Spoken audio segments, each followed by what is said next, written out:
Revenge বলে একটা কথা আছে, যেটা আপনারাও বলছেন, আসলেই তাই। যে যেমন করবে সে তেমন ফল পাবে, এটা একদম চিরন্তন সত্য। এবং এটা আজ হোক আর কাল হোক, এটাই হয়। এক সময় 184 জনের সদস্যপদ জায়েদ খান বাতিল করেছিল, জায়েদ খান মিশা সওদাগরের কমিটিতে। এখন জায়েদ খানের সদস্যপদ বাতিল, এটাই হওয়ার কথা ছিল, এটাই হবে। যেদিন শুনলাম জায়েদ খানের সদস্যপদ বাতিল, সেদিনের অনুভূতিটা একটু জানতে চাচ্ছি। যে আল্লাহর কাছে বিচার চেয়েছিলাম, বিচার পেয়েছি, আল্লাহর কাছে অনেক অনেক শুকরিয়া আদায় করেছি যে আল্লাহ সঠিক বিচার করেছেন, আল্লাহর কাছে শুকরিয়া আদায় করেছি।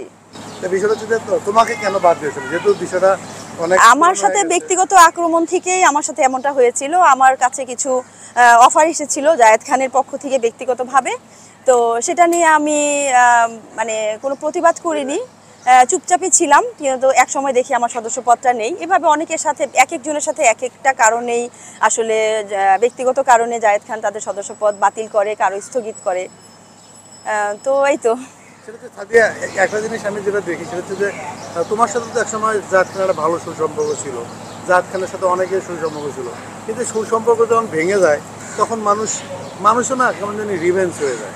এটা আসলে কেন? যে সুসম্পর্ক থেকে তো অনেক কিছু সম্ভব, তাই না? একটু যদি ধরো যে তুমি একটা তার কথা শুনলা না, তুমি তার কথা মানলা না, তখনই সত্যি কথা শুরু হয়। এটা কেন আসলে? এইটা তো আসলে যে করেছে সে বলতে পারবে। এইটা যেহেতু জায়েদ খান করেছে, জায়েদ খান বলতে পারবে। আমার সাথে তো তার প্রথমে কোনো শত্রুতা আমি ছিল না। আমি একটা ছবি স্টার্ট করেছিলাম, মন ছুঁয়েছে মন, যেটা পরবর্তীতে রিলিজ হয়েছে, কিন্তু আমি কাজটা করিনি। সেটা প্রথম প্রডিউসার ছিলাম আমি, মানিক ভাইকে নিয়েছিলাম, জায়েদ খানকেও নিয়েছিলাম, রিয়াজ ভাই ছিল, শাবনুর আপু ছিল, আমি ছিলাম। ত্রিভুজ প্রেম আর জনার সাথে ছিল জায়েদ খান। সেই জায়েদ খান তো আমার সাথে মানিক ভাইয়ের জায়েদ খানই পরিচয় করায় দিয়েছিল। তো তখন তো ওটা আসলেই মানে অত ভালো রিলেশন, বলতে গুড রিলেশন ছিল।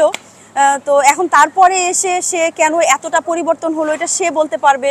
কেন সে আমার সাথে এমন আচরণ করলো সে বলতে পারবে, কারণ সে ব্যক্তিগতভাবে জানে যে আমার পারিবারিক অবস্থা কি, আমার ফ্যামিলি ব্যাকগ্রাউন্ড কি। এরপরেও সে যখন আমাকে সেই প্রস্তাবটা দেয়, আসলে আমি নিজেও হতভম্ব। এটা আসলে অনেক হয়ে গিয়েছে, এখন আসলে না তাকে নিয়ে কোনো কথা বলতে চাই না, কারণ সে এখন আমাদের শিল্পী সমিতির সদস্য না। তো কাজেই তাকে নিয়ে সময় নষ্ট করাটা আসলে একদমই বোকামি, কারণ সে তো আমাদের এখন সদস্যই না। তো যে সদস্য না, এরকম তো লক্ষ লক্ষ কোটি কোটি মানুষ বাংলাদেশে আছে, তাদের সবাইকে নিয়ে আলোচনা করলে তো হবে না। নরম, তাই না? সেক্ষেত্রে জায়েদ খানকে মাফ করা যায় না? না, এখানে আসলে জায়েদ খান আমাদের যেহেতু সদস্য না, সেহেতু আমি বারবারই বলবো, তাকে নিয়ে কথা বলাটা আসলে এখন আমাদের সময় নেই। আমাদের সদস্য না, তাকে নিয়ে আমরা আসলে আলোচনা করার একটা মানে আমি প্রয়োজনই মনে করি না। সেটা সাথে অনেকেই আমাকে কানে কানে বলে গেছে যে সাদিয়া কিন্তু জায়েদ খানকে কপি করবে।